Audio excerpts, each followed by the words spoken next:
Rabbi shrah li sadri wa yassir li amri wahlul 'uqdatam min lisani yafqahu qawli, amma ba'd. Tuan-tuan dan puan muslimin rahmati oleh Allah Subhanahu wa taala. Pertama kita panjatkan kesyukuran kita kepada Allah Subhanahu wa taala kerana dengan limpah rahmatnya Allah Subhanahu wa taala beri kita sama-sama peluang berada di dalam majlis ilmu kita pada malam ni. Moga-moga kehadiran kita akan termasuk di dalam timbangan amal soleh kita nanti. Amin ya rabbal alamin. Baik, kita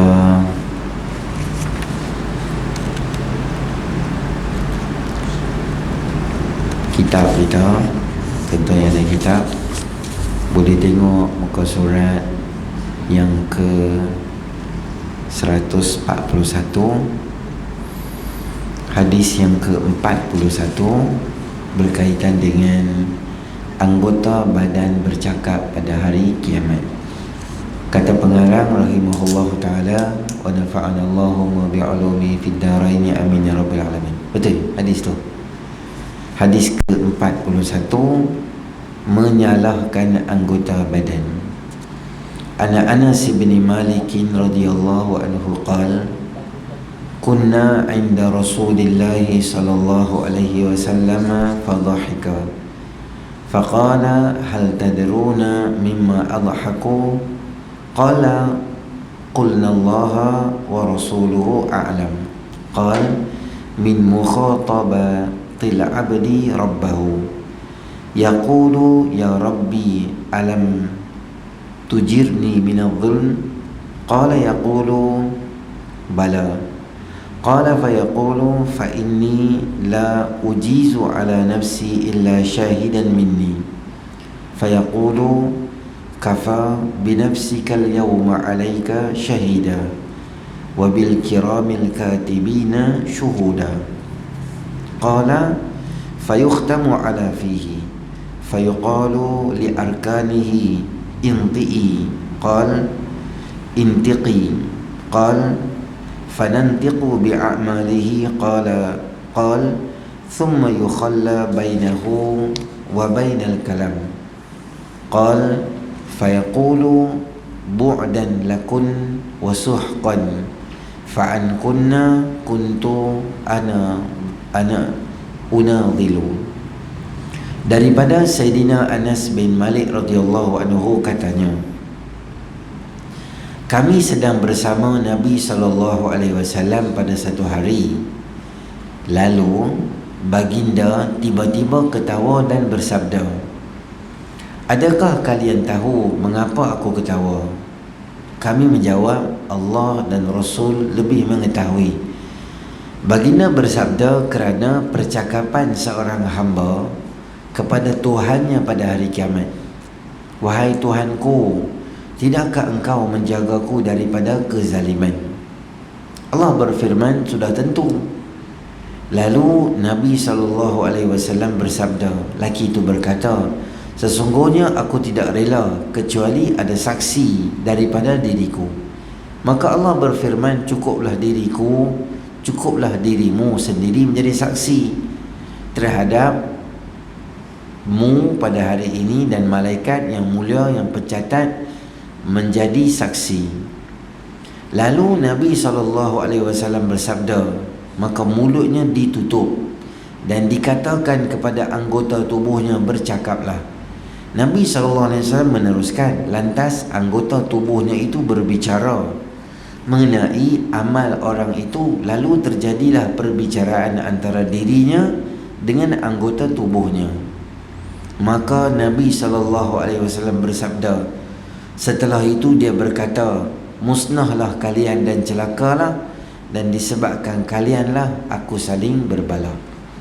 Baik, hadis ini adalah berkaitan dengan salah satu daripada episod apa yang berlaku di akhirat. Yang pertama, kalau tuan-tuan tengok, Nabi SAW duduk, tiba-tiba Nabi ketawa dan Nabi gelak.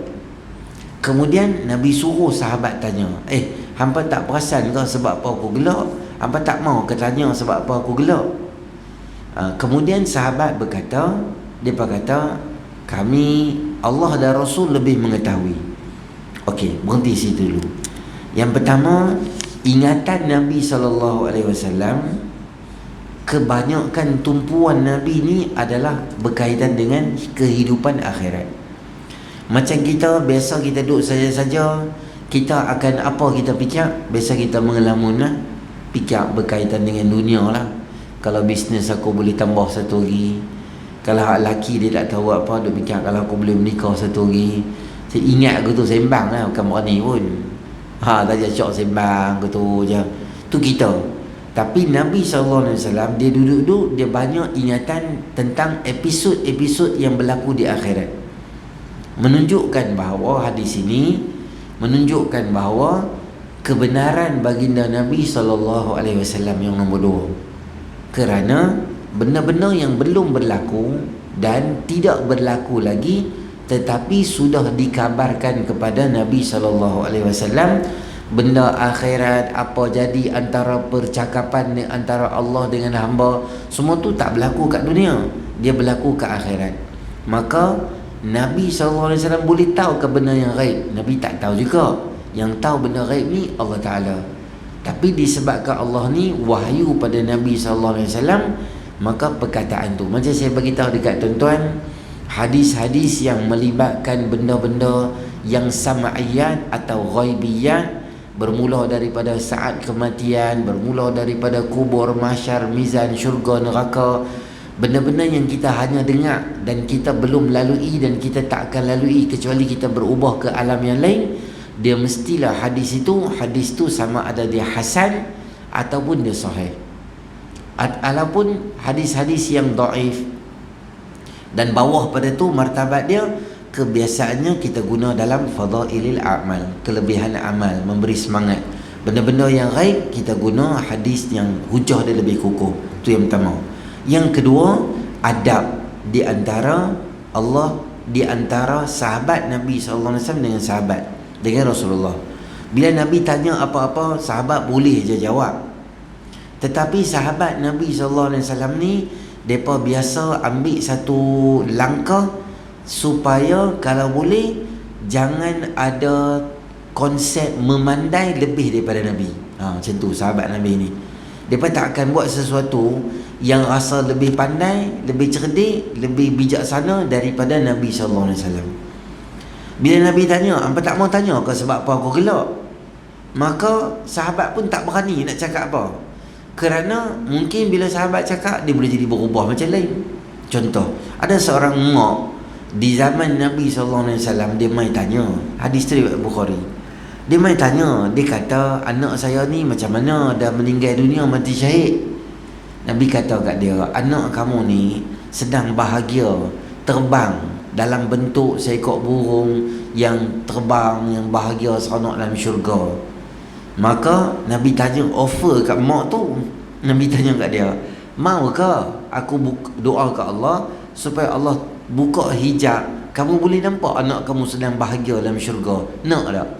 Dia kata, tak apa dah. Nabi beritahu, dia seronok dia jalan gitu. Orang mai tanya kat makcik tu, orang kata, awak tak? Nabi offer kan? Cakap je lah, ya saya nak tengok anak saya dalam syurga, boleh tak? Tapi makcik tu kata apa? Makcik tu kata, aku lebih percaya kata-kata Nabi SAW daripada mata aku sendiri. Mata aku ni boleh jadi mohong, boleh jadi ranjau. Tapi Nabi kalau dah habaq, aku tak ada ruang lah. Maksudnya kalau Nabi dah habaq anak aku dalam syurga, apa guna mata aku nak tengok lagi? Cukup keyakinan aku kalau Nabi beritahu anak aku bahagia, okey, memang bahagialah anak aku. Tak ada satu benda yang aku boleh ragu-ragu. Sahabat Nabi SAW dengan Nabi ni, dia pun macam tu, sangat beradab. Kita hari ni tuan-tuan, bila mat akhir-akhir ni, kita tak ada dah Nabi dah. Yang ada siapa dia? Para alim ulama. Sekarang ni saya tengok kadang-kadang percakapan kita, kadang-kadang komen kita, kadang-kadang ulasan kita berkaitan dengan para alim ulama ni, seolah-olah ulama ni kena ikut kita. Kalau ulama tak ikut cakap kita, maka kita taruh 3 suku maut. Dia ni tak guna lah, dia ni tak tahu apa lah, dia ni tak ada cerdik lah. Tuan-tuan, dalam dunia ni, ulama ni dia sebagai cahaya yang membawa lampu. Kalaulah kita katalah kawasan kita ni, masjid kita ni semua ni gelap, ada satu je lampu dekat ujung tu, tapi di kalangan kita apa dia buat?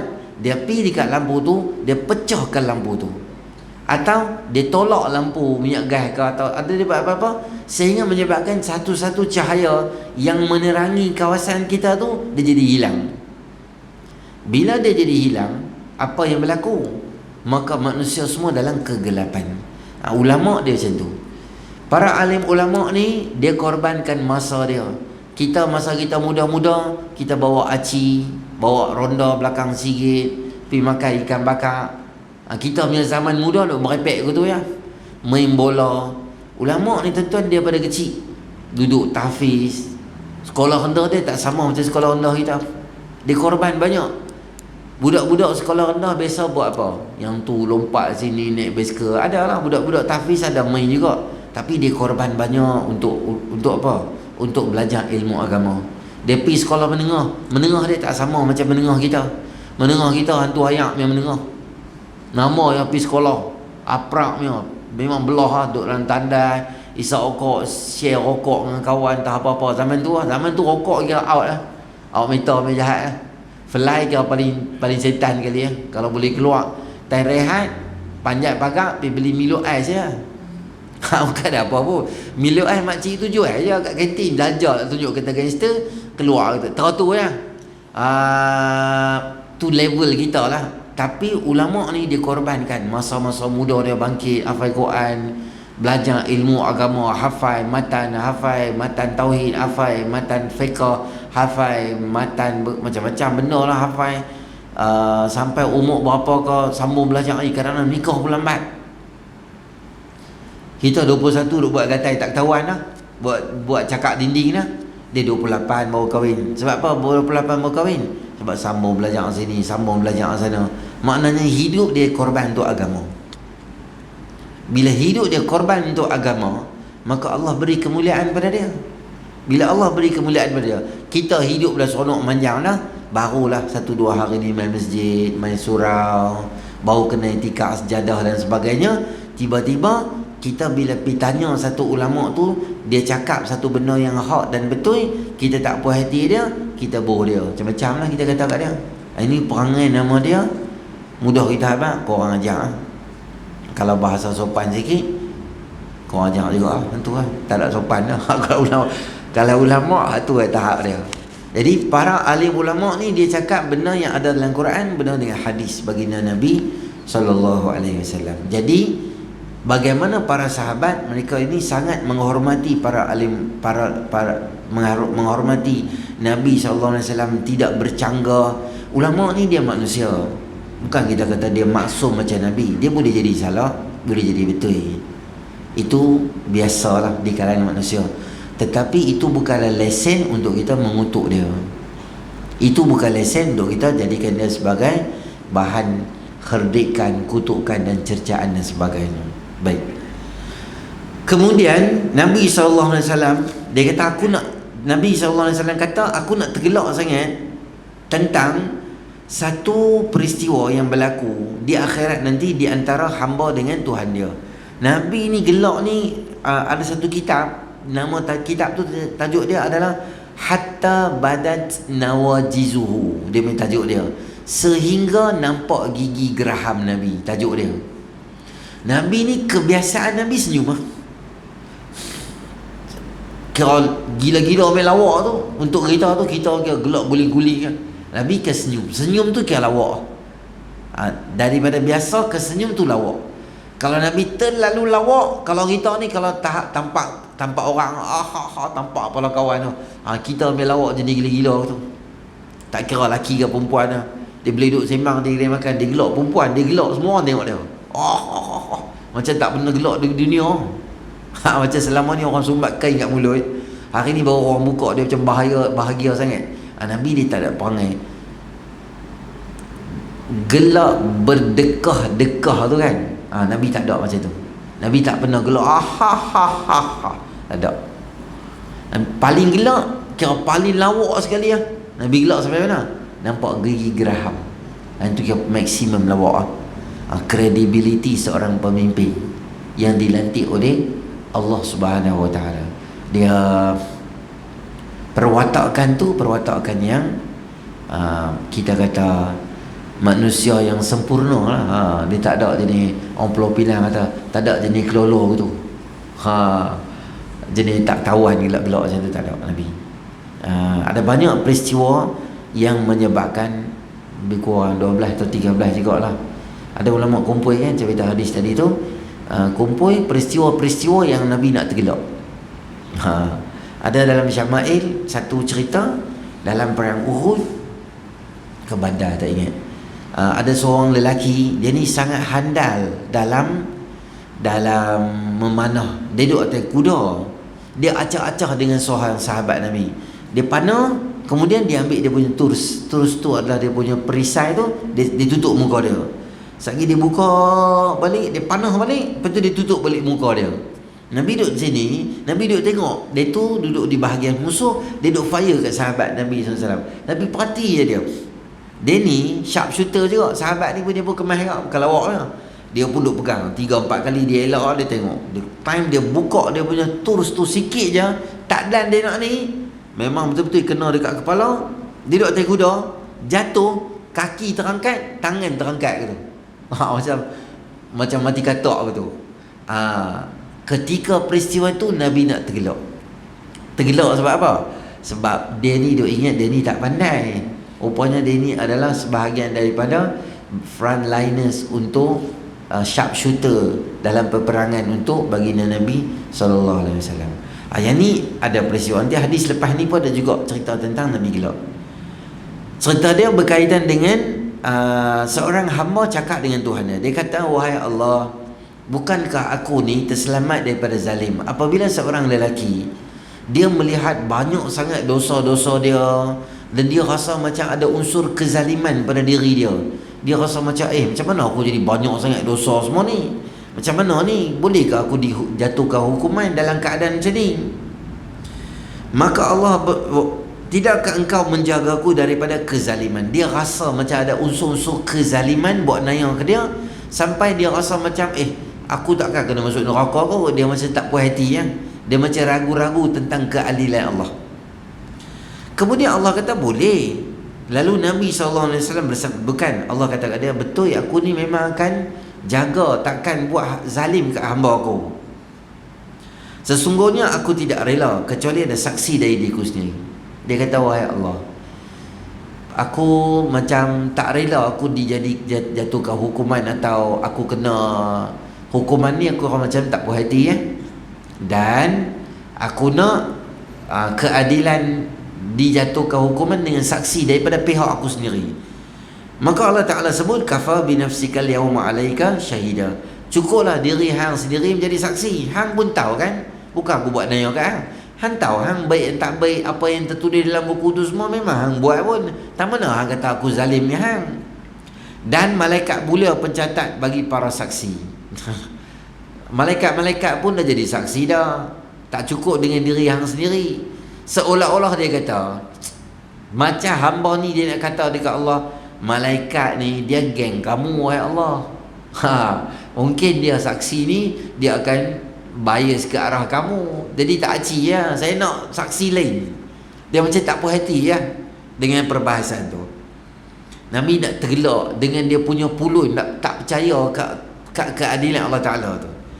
Maka apa Allah Ta'ala buat? Lalu mulut hamba tu ditutup dan dikatakan pada anggota tubuhnya, okey sekarang hamba cakap, tutup mulut tu, kemudian tangan, kaki, kulit, semua benda-benda anggota ada daripada ni bercakap.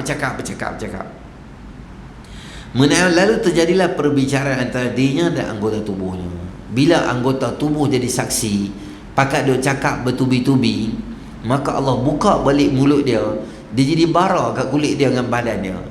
Dia kata apa? Hampa main pasal ni. Hampa ni. Dia macam marah ke kulit dia pula.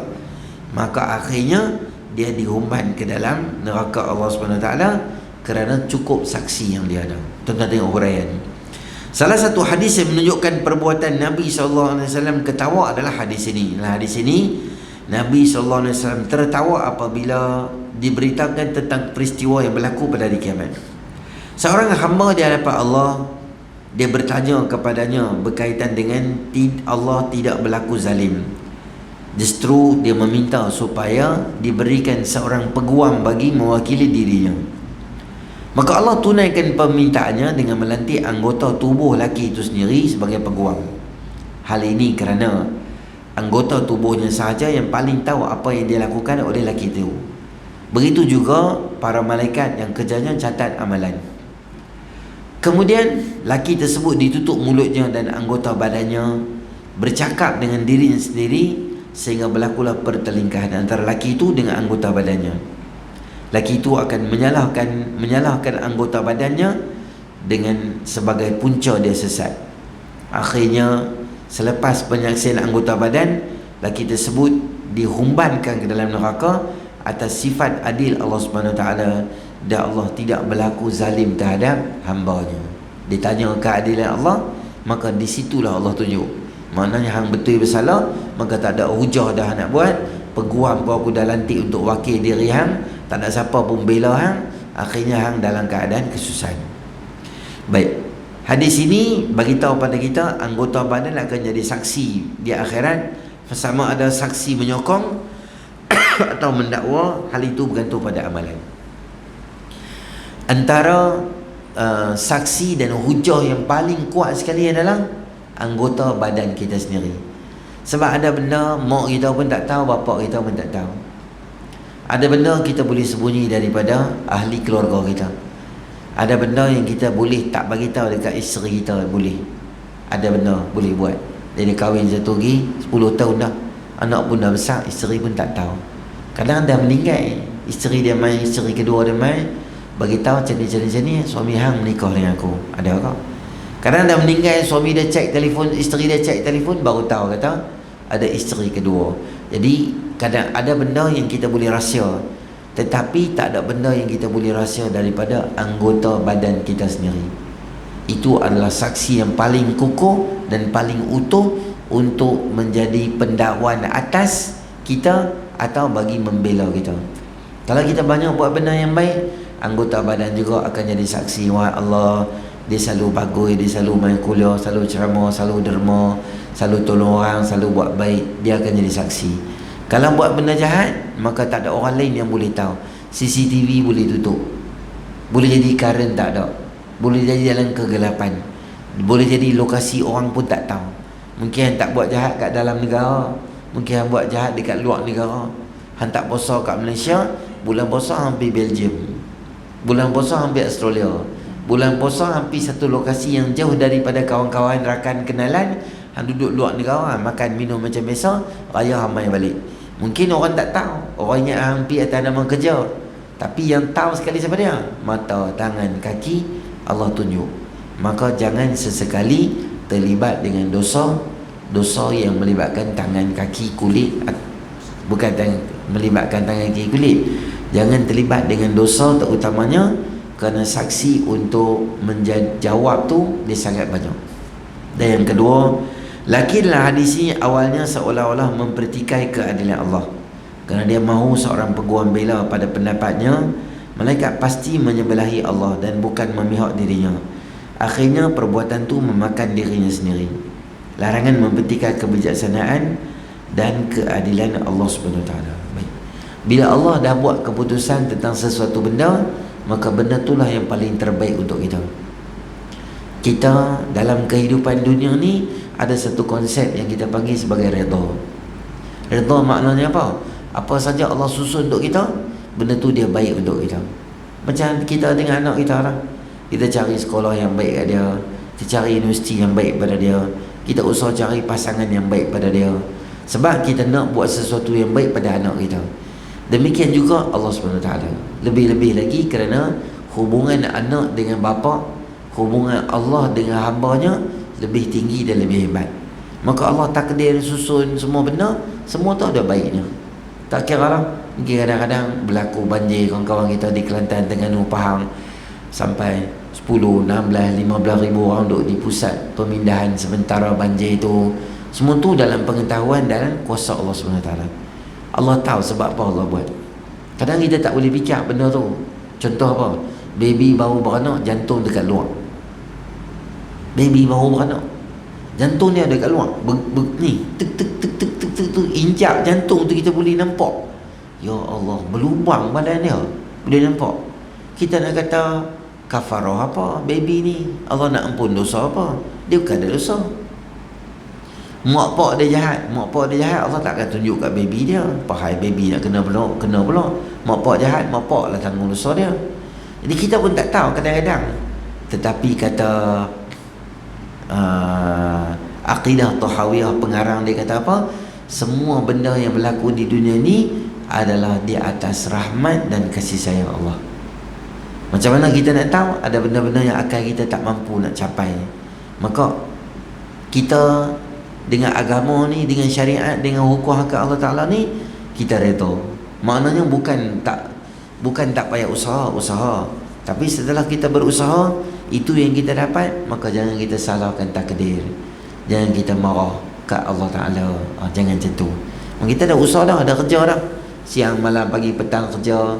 Kadang-kadang ekonomi rumah tangga tu tak apa nak cukup. Ada Allah bagi ujian sini dan sebagainya. Itu semua sebahagian daripada perancangan Allah Ta'ala nak buat sesuatu yang baik pada kita. Maka jangan ragui apa yang Allah Subhanahu Wa Ta'ala buat. Sama ada benda tu kita rasa selesa atau tak selesa, ingatlah kesemua tu adalah kebaikan untuk diri kita yang Allah nak bagi pada kita, sama ada di dunia atau akhirat. Kadang kita tak nampak, kita selalu doa ke Allah, ya Allah, tak kahwin lagi, bagilah jodoh yang baik, bagilah jodoh yang baik, bagilah jodoh yang baik. Selalu doa jodoh. Satu hari keluar motor pada rumah, nak pergi mana? Nak pergi kerja. Baru je parking motor, kunci pintu apa semua, baru nak start motor ya, ada satu motor pada belakang. Wah, kebang dia melanggar itu. Kita tak naik motor ni, berdiri, tergolek lah apa semua, jatuh. Kita ada ingat, yang ni semua Tuhan nak bagi jodoh kat aku. Buat Tuhan mati tu. Aksiden tu kira ada benda tu. Rupanya tuan-tuan tahu siapa? Allah. Pengkit, rambut pendek, bibir hitam, bubur hitam ni. Sini 5, sini 13. Allah. Sini ada agak bibir macam lembu. Allah. Takkan dapat jodoh dia ni kot. Berat lah kalau dia ni memang balik awal ya. Tak apalah, dia tu pun jatuh, kita pun jatuh, ramai tolong semua, angkut pergi hospital. Duduk di hospital seminggu. Tuan-tuan tahu, di hospital tu rupanya ada doktor duk perhati. Doktor ada seorang doktor tak kahwin lagi. Kita je ni tuan-tuan ni baik-baik pergi masjid, pergi ceramah, pergi kuliah. Duduk di hospital macam tu semayang. Adalah kawan-kawan bawa main tasbih lah apa. Ada masa sikit baca Quran lah. Doktor tu main berubat pun duk buka YouTube pun ceramah lah, Ustaz Wadi lah apa. Jadi dia ceramah. Doktor pun duk sambil-sambil jalan, doktor tengok bagus ni. Sakit-sakit pun semayang tak tinggal. Nurse pun duk abang agak. Kami malam-malam pergi pun tengok, kadang-kadang pukul 2, pukul 3 nak bagi gerak, bagi ubat. Biasa pasien tidur lah, dia bagus, dia duduk semayang, dia duduk tasbih, zikir. Bagus dia ni. Ciri-ciri suami soleh. Lain nikah dengan doktor, tak jadi nikah dengan pengkit.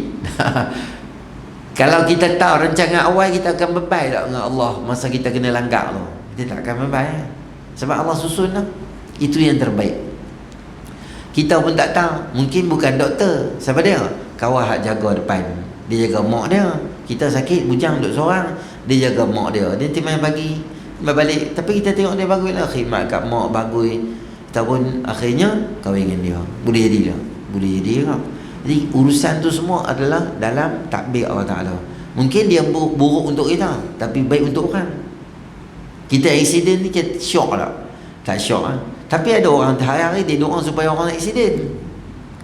Ada? Taklah doa, tapi dia nampak macam berminat kalau orang aksiden. Bila? Lalu kat Jabatan Pulau Pinang, dekat ujung jabatan ada kawan-kawan pakai baju kalau oren kan. Dia bukanlah doa, dia macam parti. Kalau aksiden tu rezeki dia. Dia suka lah aksiden. Lagi dia telefon lah kawan dia. Weh, ada accident depan rumah 3-4 orang tolong kita. Ada sikit 200-300 dia dapat malam tu. Boleh kena buat beli beg baru sekolah kat anak ke. Rezeki Allah susun semua siap dah. Mungkin dia susah untuk kita, dia baik untuk orang. Mungkin dia baik untuk kita, dia tak baik untuk orang. Dia semua tu adalah takdir kuasa Allah SWT. Jangan kata hujan bagus, tak hujan bagus. Kita meniaga soya, kalau hujan syok tak? Tak syok lah. Tapi ada orang kalau hujan dia syok. Contoh, kalau dia meniaga burger, hujan-hujan jadi lapar, pakat beratok pergi beli burger dia. Seminggu ni hujan je, orang ramai burger dia. Sebab apa? Sebab Allah urus rezeki dia. Sebab anak dia nak masuk universiti, college nak buka dah. Jadi dia nak cari rezeki sikit, dia pun bolehlah susun sikit. Adalah nak bawa anak dia pergi Terengganu, pergi kena sewa kereta besar sikit, nak bawa family semua pergi Johor, anak dia masuk universiti kat Johor. Allah murahkan rezeki. Kita jangan kata apa, hujan Alhamdulillah, panas Alhamdulillah. Dia bukan bertindak atas kita. Alamak, tak boleh keluar hujan, tak apa, tak keluar. Sebab hujan turun tu setelah ambil kira semua aspek dan semua secara menyeluruh, Allah turunkan hujan. Mungkin binatang dia minta hujan, mungkin ada kawasan yang pokok daripada doa ke Allah supaya nak hujan, nak ayak. Mungkin ular doa nak hujan dan sebagainya, nak ayak dan sebagainya. Maka kita jangan fikir kita ya. Dan kita doa ke Allah, tak tahu turun hujan, kita jangan kita doa, kita haprak ya. Mungkin banyak dosa. Mungkin hujan turun sebab doa semut. Nak harap kita menteruklah kita ni. Jadi apa saja yang berlaku, kita anggap itu semua sebagai kebaikan yang Allah nak bagi pada kita. Tambah-tambah lagi pengurusan akhirat. Allah buat dekat hamba tu, baik buruk tu adalah ketentuan Allah. Baik, satu hadis. Dan kata Sayyidina Abu Hurairah, hadis tu panjang, saya baca terjemahan tu. Muka surat 146. Kata Abu Hurairah radhiyallahu anhu, para sahabat bertanya, wahai Rasulullah sallallahu alaihi wasallam, adakah kami akan lihat Tuhan kami pada hari kiamat? Baginda menjawab dengan soalan, adakah kalian dapat mudarat ketika melihat matahari pada waktu tengah hari yang sangat panas tanpa awan? Mereka menjawab, tidak. Baginda sallallahu alaihi wasallam menjawab, adakah berbahaya bagi kalian apabila melihat bulan purnama tanpa awan? Tidak. Baginda sallallahu alaihi wasallam bersabda, dan demi diriku pada tangannya kamu tidak dapat mendapat mudarat apa daripada melihat Tuhan, kecuali kamu mendapat mudarat apabila melihat salah satu daripada kedua-duanya. Kemudian Nabi SAW bersabda, maka Allah bertemu dengan hambanya lalu berfirman, wahai fulan, tidakkah aku muliakan engkau dan menjadikan kamu ketua? Aku kawinkan engkau, aku mudahkan engkau bagi 2 kuda, bagi kamu kuda dan juga unta, dan aku biarkan kamu memimpin sesuatu kaum dan mengambil 1/4 daripada harta rampasan perang. Lalu hamba tu menjawab, sudah tentu. Maka Nabi SAW bersabda bahawa Allah berfirman, adakah kamu menyangka bahawa kamu akan bertemu dengan Tuhan? Lalu hamba tu menjawab, tidak. Maka Allah berfirman, sesungguhnya aku melupakan engkau sebagaimana engkau lupakan aku. Kemudian Allah bertemu dengan hamba yang kedua lalu berfirman, wahai fulan, tidakkah aku muliakan engkau, jadikan kamu ketua, kawinkan kamu, berikan kamu kuda dan unta, dan biarkan kamu memimpin, dan membenarkan kamu ambil 1/4 daripada harta rampasan perang? Lalu hamba tersebut menjawab, sudah tentu Rasulullah, sudah tentu. Rasulullah SAW bersabda bahawa Allah berfirman, adakah kamu menyangka bahawa kamu akan bertemu dengan Tuhanmu? Lalu hamba tersebut menjawab, tidak. Lalu Allah berfirman, maka sesungguhnya aku melupakan engkau sebagaimana engkau melupakan aku. Kemudian Allah bertemu dengan hamba ketiga lalu berfirman tentang perkara sama. Maka hamba tersebut menjawab, wahai Allah, aku beriman padamu, kitabmu dan rasulmu, dan solat, puasa dan sedekah. Dan dia memuji dengan kebaikan semampunya. Maka Allah berfirman, jadi inilah dia. Maka Nabi SAW bersabda, kemudian dikatakan kepadanya, sekarang kami akan utuskan saksi pada kamu dan hamba tersebut untuk berfikir sendirian, siapa akan jadi saksi padaku? Lalu ditutup matanya dan diucapkan kepada paha, daging dan tulang, bercakaplah. Maka bercakaplah paha, daging dan tulang tentang amalannya. Demikian untuk mengadili dirinya, demikian juga orang munafik dan yang Allah murka kepadanya. Baik, hadis ini menggambarkan betapa kasihnya Allah kepada seorang hamba, mengeluarkan seseorang daripada dahsyat neraka dan akhirnya mengkabulkan permohonan lelaki yang mahu dimasukkan ke syurga. Pada mulanya Allah Subhanahu wa taala murka, namun melihat kesungguhan lelaki itu, maka akhirnya Allah Subhanahu wa taala ketawa dengan permintaan lelaki tersebut. Pada hari kiamat, Allah membenarkan manusia, yakni mukmin, melihat dirinya tanpa sebarang masalah penglihatan. Sekiranya di dunia tak kala manusia melihat cahaya matahari yang terang pun akan menyakitkan mata, apatah lagi cahaya Allah lebih agung. Sebagaimana kisah Musa ingin bercakap dengannya, tak kala Allah menzahirkan dirinya kepada bukit dan bukit menjadi hancur. Baik, satu ketika Nabi SAW tanya dekat para sahabat, bukan sahabat tanya, kami ni boleh tak tengok Allah esok ke akhirat? Maka Nabi SAW dalam akidah kita, tuan-tuan ahli sunnah wal jamaah, kita, innakum satarawna rabbakum yawmal qiyamati kama tarawna al-qamara lailatal badri. Esok di akhirat kamu ada peluang untuk berjumpa dengan Allah sebagaimana kesempurnaan cantik, lawa dan hebat, bagaimana kamu melihat bulan purnama di dunia, demikian itu kamu melihat di akhirat. Maknanya bukan Allah tu bulan cantik, hebat, kagum kita dengan bulan. Apabila bulan penuh 15 dengan bulatnya, dengan cahayanya yang matching cantik elok, kita rasa seronok. Demikian perasaan gembira tu dan terlalu seronok apabila melihat Allah esok di akhirat. Adapun di dunia kita tidak boleh melihat Allah Subhanahu wa taala. Berbeza dengan akidah Mu'tazilah dan sebagainya, yang mereka kata kita ni dunia pun tak boleh lihat, akhirat pun tak boleh ingat pun tak boleh ingat, tak boleh tengok Allah Ta'ala. Kita akidah ahli sunnah wal jamaah berhujah dengan ayat Quran. Kata Allah Subhanahu wa taala, wujuhun yawma idzin nadhirah ila rabbiha nadhirah. Sadaqallahul azim. Pada muka dan wajah mereka bercahaya-cahaya, berterang-terang cahaya. Berterang-terang cahaya kerana mereka melihat Tuhan mereka esok di akhirat. Jadi peluang untuk lihat Allah ni adalah salah satu daripada nikmat syurga yang Allah Subhanahu wa taala beri kepada ahli syurga sahaja. Siapa yang berpeluang masuk syurga, ada nikmat yang Allah Subhanahu wa taala, kemuncak nikmat syurga adalah melihat Allah Subhanahu wa taala. Itu yang pertama. Yang nombor dua, daripada hadis ni menunjukkan bahawa kita terang lepas azan.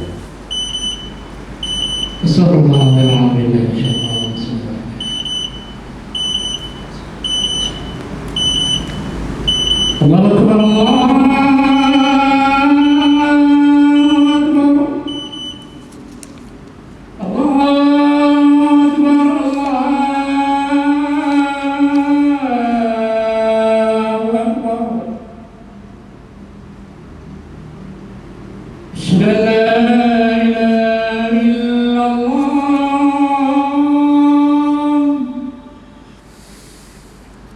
أشهد أن لا إله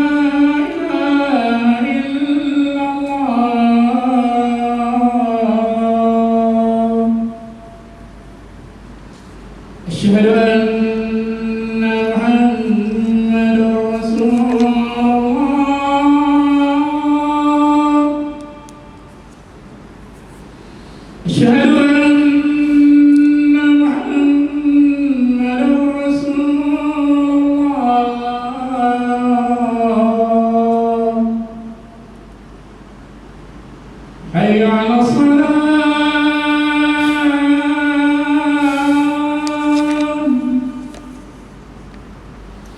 حي على الصلاة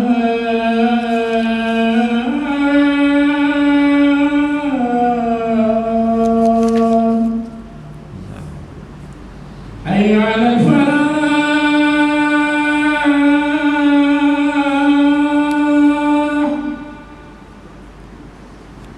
حي على الفلاح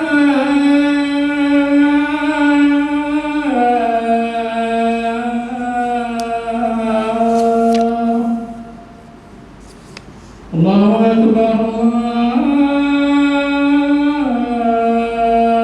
أكبر لا إله إلا الله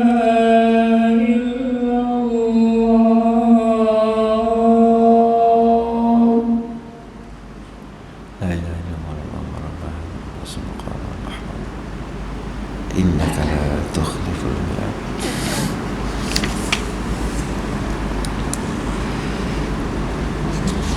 Baik, kalau tuan-tuan pernah jumpa kisah Nabi Allah Musa AS yang dia doa ke Allah, kisah ini ada di dalam Al-Quran, dalam surah Al-A'raf juzuk yang ke-9. Bagaimana Nabi Musa AS dia doa ke Allah, dia nak tengok Allah. Boleh tak wahai Allah, saya lihat kamu? Maka Nabi Allah Musa AS diwahyukan oleh Allah SWT, kamu tengok ke gunung yang ada dekat dengan kamu, aku akan zahirkan sedikit daripada cahaya aku.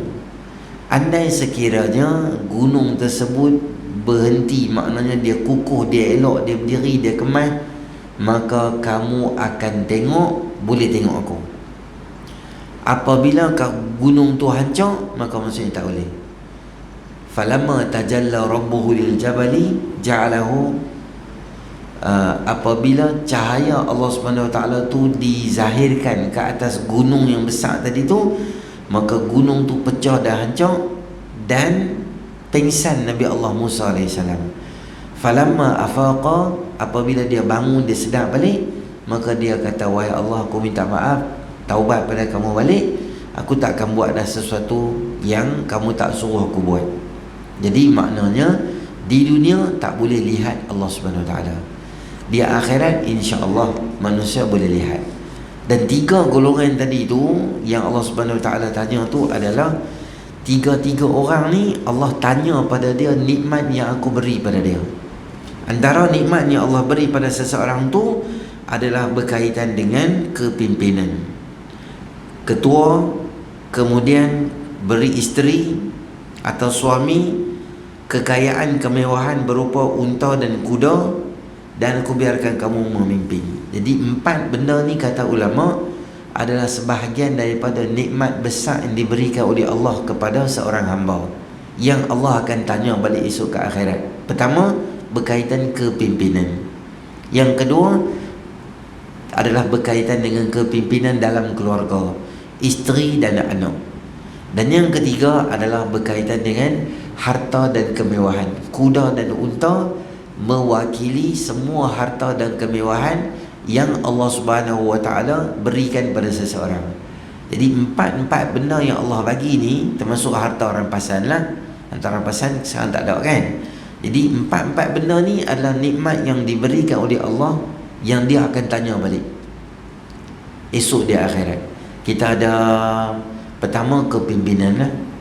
Kalau kita tak jadi pemimpin negeri, negara, dunia, paling tak ada kita jadi pemimpin dalam keluarga kita, pemimpin di kampung kita, di pejabat kita. Mungkin kita dah sini, ada orang-orang mai tanya, rujuk kita macam mana cara kita gunakan kepimpinan dan amanah tadi tu.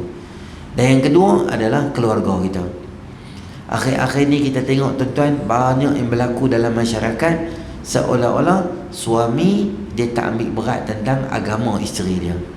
Isteri dia nak pakai macam mana pun tak apa, anak dia nak pakai macam mana pun tak apa, nak bawa markah balik rumah ke apa ke, hidup tak tahuan punca, tak ada agama pun tak apa. Maka ingat, ini soalan yang akan esok ditanya oleh Allah Subhanahu Wa Taala. Dan terakhir, soalan yang akan ditanya adalah berkaitan dengan harta, kekayaan dan kemewahan. Semua harta, kekayaan, kemewahan, gaji, kereta, motor yang diberi oleh Allah akan ditanya esok di akhirat. Sama ada guna tu ke arah kebaikan atau guna ke arah kejahatan.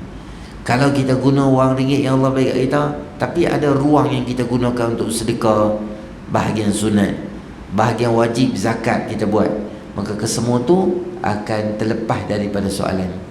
Tapi kalau hak wajib ke, tambah-tambah hak sunat tak buat, tambah-tambah hak wajib zakat dan sebagainya tak buat, maka dia akan susah nanti esok di akhirat.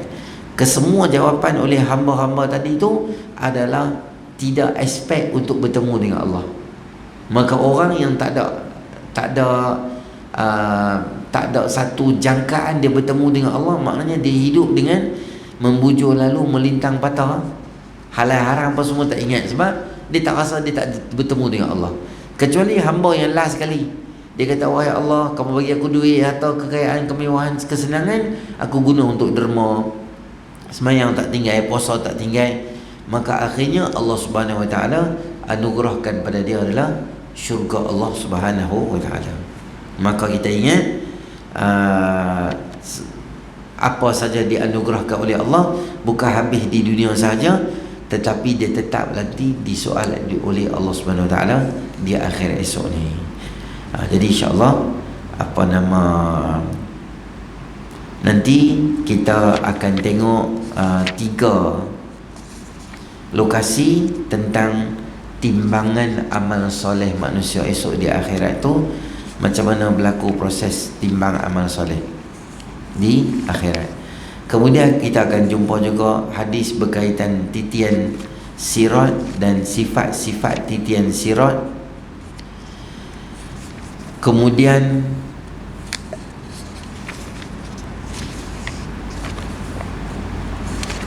titian sirat tu panjang. Orang yang terakhir melalui sirat dan kemudian orang terakhir masuk dalam syurga Allah Subhanahu Taala, nanti kita akan tengok jantinanya. Orang lelaki lah sekali masuk ke, orang syurga masuklah sekali. Dan kita ada bab berkaitan dengan terakhir adalah berkaitan dengan maut yang akan disembelih. Bila ahli syurga dah masuk syurga, ahli neraka dimasuk dan neraka, akan dibawa seekor kambing kala hitam diletakkan di tengah-tengah, dan kambing tu adalah simbolik kepada kematian. Kambing tu akan disembelih, ahli syurga seronok sebab tak ada mati dah. Mati tu dah tak ada, mati tu telah dimatikan. Dan yang akan menangis meraung adalah geng-geng neraka kerana depa sedih kerana tidak ada lagi kematian. Maknanya berterusanlah azab pada mereka. Itulah, ada beberapa bab lagi insya-Allah kita akan tu.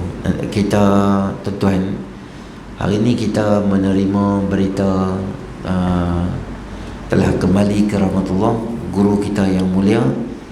Itulah dia Ustaz Dr. Majdi yang telah meninggalkan kita, sakit beberapa hari. Dan ada 2 nama dekat tangan saya juga untuk kita buat tahlil. Allahyarham Ishaq bin Ma'din dan Allahyarhamah Normah binti Abu Hasan. Saya akan buat tahlil ni sejurus selepas isyak. Assalamualaikum, Assalamualaikum, terus kita buat tahlil. Jadi masa kita semayang ada orang ramai lagi, jadi ramai sikit orang akan boleh peluang untuk doa lah. Jadi kita lepas semayang kita akan buat tahlil insya-Allah. Baik, auzubillahi minasyaitonir rajim. Bismillahirrahmanirrahim. Alhamdulillahirabbil alamin. Wassalatu wassalamu ala asyrafil anbiya'i wal mursalin wa ala sahbihi ajma'in. Allahumma anfa'na bima 'allamtana wa 'allimna ma yanfa'una wa zidna ilma. Rabbana atina fid dunya hasanah wa fil akhirati hasanah wa qina adzabannar.